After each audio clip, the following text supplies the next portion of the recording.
अस्सलामुअलैकुम। तो पिछली वीडियो के अंदर हम लोगों ने गामा और बीटा फंक्शन के जो फॉर्मूलाज वगैरह हैं वो देख लिए थे।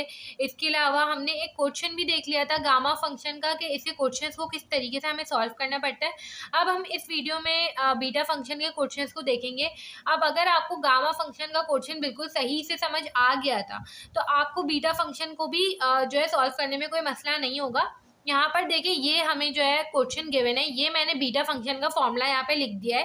ठीक है, अब देखिए अगर मैं देखूं तो यहाँ पे मुझे इंटीग्रल और इसकी लिमिट्स जो है वो 1 और 0 दिख रही हैं। तो मुझे ये देख के यहाँ पे पता चल जाएगा कि ये मेरे पास बीटा फंक्शन का क्वेश्चन है। अगर आपको ऐसे पता नहीं चल पा रहा है तो आप एक चीज देख सकते हैं, फॉर्मूले के अंदर ना एक्स ई के टर्म तो है ही नहीं, ई की टर्म है नहीं, मतलब ये गामा फंक्शन तो हो ही नहीं सकता। दूसरा ये कि एक्स फिर यहाँ पे 1 माइनस फिर यहाँ पे भी कोई फंक्शन है फिर इसकी भी पावर है, तो मतलब ये पूरा पूरा बीटा फंक्शन बन रहा है मगर प्रॉपर फॉर्मूला नहीं बन पा रहा। तो वो जो प्रॉपर फॉर्मूला है उसको हमें बनाना पड़ेगा। ठीक है, उसको मैं बनाऊंगी, बिल्कुल ये चीज़ बनाऊंगी और फिर मैं उसको कहूंगी बीटा एम एन के बराबर, मतलब एम और एन यहाँ से निकालूंगी कि मतलब ये इस क्वेश्चन से। ठीक है, और बीटा एम और एन ये हमारे पास फिर क्या होता है, हमारे पास जो है बीटा और गामा फंक्शन की जो है प्रॉपर्टीज होती हैं, gamma M gamma N upon gamma M plus N. फिर मैं इस तरीके से रिप्लेस करूंगी और फिर मैं गामा फंक्शन को जैसे सॉल्व किया करती थी उसकी प्रॉपर्टीज यूज करके मैं उसको वैसे ही सॉल्व करूंगी। ठीक है, अब देखें ये कुछ इस तरीके से होगा कि यहाँ पे मेरे पास ये बेस और ये बेस जो है सेम होनी चाहिए थी, जो कि नहीं है। तो यहाँ पर हम वही मेथड अप्लाई करेंगे। यू को मैं अंडर रूट एक्स कह देती हूँ, मगर मुझे सिर्फ अंडर रूट एक्स नहीं चाहिए, यहाँ पे एक्स को भी रिप्लेस करना पड़ेगा। तो एक्स की वैल्यू मेरे पास आ जाएगी यू स्क्वायर। कैसे आई, आपने दोनों जगह स्क्वायरिंग कर दी, यहाँ से स्क्वायर और अंडर रूट कैंसिल हो जाएगा तो एक्स की वैल्यू यू स्क्वायर आ जाएगी। ठीक है, अब देखिए यहाँ पे मुझे डी एक्स को भी रिप्लेस करना पड़ेगा, वही मेथड है। यू जो है इसको हम डी यू जो है वो अंडर रूट एक्स के बराबर है। ठीक है, तो मैंने सिंपल क्या किया, दोनों साइड पे डिफ्रेंशिएट कर दिया एक्स के लिहाज से।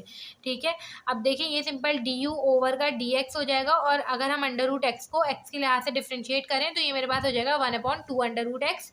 यहाँ से मुझे असल में क्या चाहिए, मुझे चाहिए डी एक्स की वैल्यू, तो डी एक्स को मैं वहाँ ले जाऊँगी। ठीक है, और डी यू और 2 अंडर रूट एक्स, इसको मैंने बस जगह अरेंज करी है। अब मुझे डी एक्स की वैल्यू चाहिए थी जो कि मेरे पास ये आ गई, मगर इसमें भी एक्स का फंक्शन इन्वॉल्व हो रहा है, आपको एक्स ही तो रिप्लेस करना है। तो अंडर रूट एक्स जो है वो मेरे पास यू के बराबर होता है, तो डी एक्स को मैं क्या कहूँगी, डी यू और यू।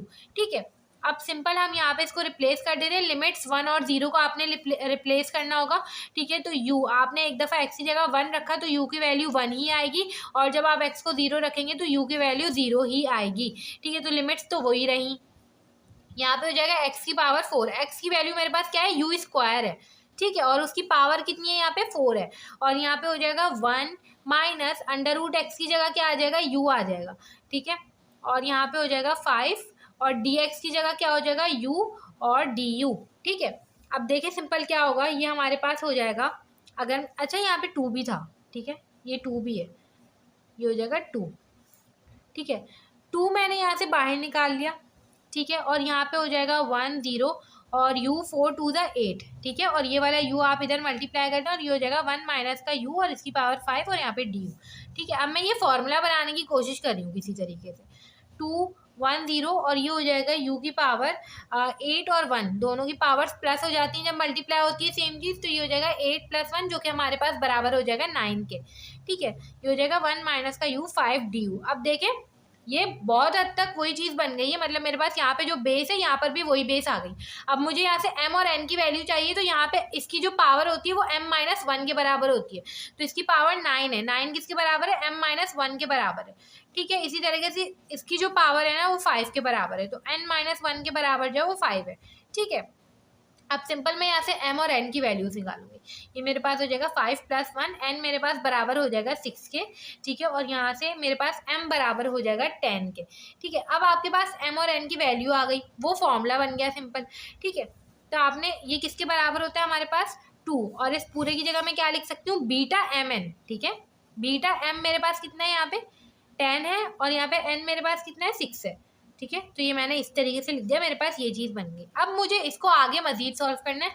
अब ये देख लेते हैं कि हमें इसको आगे किस तरीके से सॉल्व करना होगा। अब देखिए मेरे पास ना ये चीज़ बन रही थी 2 बीटा 10 और 6। हमें ये पता है कि हमें इसको आगे कैसे सॉल्व करना होता है। बीटा और गामा में आपस में रिलेशन होता है जो कि हमारे पास ये होता है, ठीक है। इसके बाद हम लोग गामा की प्रॉपर्टीज यूज़ करके इसको सॉल्व करते हैं। तो यहाँ पे 2 तो एज इट इज़ रहेगा, बीटा 10 6। 10 यहाँ पे मेरे पास m है और 6 मेरे पास n है, तो मैं इसको कुछ इस तरीके से लिख सकती हूँ, गामा m मतलब 10, गामा n मतलब 6 और गामा 10, सॉरी ये मैंने ये, आप लोग भी ख्याल रखिएगा इसको ना अंडर रूट मत बना दीजिएगा, ये बिल्कुल वैसी साइन है ना, तो अंडर रूट की आदत होगी, ठीक है। 10 + 6 ही आ जाएगा हमारे पास, जो कि हमारे पास हो जाएगा 2 गामा 10 गामा 6 और यहाँ पे हो जाएगा गामा 16। सही है। अब यहाँ पे मेरे पास एक प्रॉपर्टी होती है n+1 जो है वो n फैक्टोरियल के बराबर होता है, ठीक है। n+1, अब मैं गामा 10 को n+1 से अगर रिप्लेस करना चाह रही हूँ तो ये मेरे पास हो जाएगा 10 को मैं 9+1 लिख सकती हूँ, बिल्कुल लिख सकती हूँ। तो मेरे पास जो है ये किसके बराबर हो जाएगा, 9 फैक्टोरियल के, क्योंकि n जो है वो 9 के बराबर हो गया, ठीक है। इसी तरीके से मेरे पास ये गामा 6 है, गामा 6 को मैं ऐसे लिख सकती हूँ 5+1, बिल्कुल लिख सकती हूँ, तो ये मेरे पास 5 फैक्टोरियल के बराबर हो जाएगा। इसी तरह से गामा 16 को मैं 15+1 लिख सकती हूँ, बिल्कुल लिख सकती हूँ, ये 15 फैक्टोरियल के बराबर हो जाएगा। तो मैं इस पूरी चीज़ को, ये मेरे पास हो जाएगा 2 बीटा 10 6 2 और यहाँ पे हो जाएगा हमारे पास गामा 10 की जगह मैं लिख दूंगी 9 फैक्टोरियल, इसकी जगह 5 फैक्टोरियल और यहाँ पे 15 फैक्टोरियल, ठीक है। अब आपने इसको सॉल्व करना है। आपने सॉल्व करने का सबसे आसान तरीका यूज़ करना होता है, इसलिए यहाँ पे प्रॉपर्टीज आपने सोच समझ के सॉल्व करनी है। अब क्योंकि फ्रैक्शन में था तो फैक्टोरियल आपस में एक दूसरे को कैंसिल कर देंगे, कुछ ना कुछ होकर ये सिंप्लीफाई हो जाएगा, ठीक है। यहाँ पे 9 फैक्टोरियल और 5 फैक्टोरियल, इसको हम नीचे ऐसे लिख सकते हैं 15 14 13 12 11 10 और 9 फैक्टोरियल। 9 फैक्टोरियल से 9 फैक्टोरियल कैंसिल करें और इसको कैलकुलेटर में आप लोग सॉल्व कर लें, तो ये हमारे पास आ जाएगा 1/, ठीक है, 515 ये इसका आंसर जो है वो सॉल्व होकर आ जाएगा। इस तरीके से हम लोग जो है बीटा के क्वेश्चंस को भी सॉल्व कर सकते हैं, वही मेथड है, बस दोनों के फॉर्मूला जो है वो थोड़े से डिफरेंट है, बाकी जो अप्रोच है क्वेश्चंस को सॉल्व करने की वो हमारे पास सेम है। अब मैं यहाँ पे एक और क्वेश्चन लिख रही हूँ बीटा फंक्शन का, तो आप लोग ये भी सॉल्व करके चेक कर सकते हैं और इससे आप लोग की प्रैक्टिस हो जाएगी, ठीक है। ये हमारे पास क्वेश्चन है, यहाँ पे हमारे पास बीटा और गामा का जो टॉपिक है वो कंप्लीट हो गया है। अब हम नेक्स्ट वीडियो से जो कॉम्प्लेक्स नंबर्स का टॉपिक है वो स्टार्ट करेंगे।